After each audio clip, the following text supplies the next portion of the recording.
Hello, I want to share you something. uh, अभी just jogging करके पहुंचा है एंड आज दिन को दोपहर को खाना ठीक से नहीं खाया था एंड सुबह को भी ब्रेकफास्ट कम ही खाया था।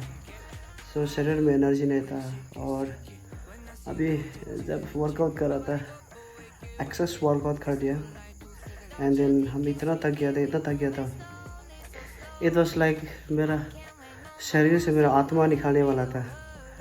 मतलब सो आई सजेस्ट अगर आप शाम को वर्कआउट करते हो तो ब्रेकफास्ट और खाना ज़रूर अच्छा से खाएं, नहीं तो हालत बहुत ख़राब हो जाता है, ख़राब ही नहीं कर पाते हैं। एंड और जो स्किपिंग करते हैं, आज हम ज़्यादा एक्सेस स्पीड कर रहा था और ज़्यादा ही कर रहा था, मतलब लिमिट से ज़्यादा ही कर रहा था। आज हम सब कुछ लिमिट से ज़्यादा कर रहा था।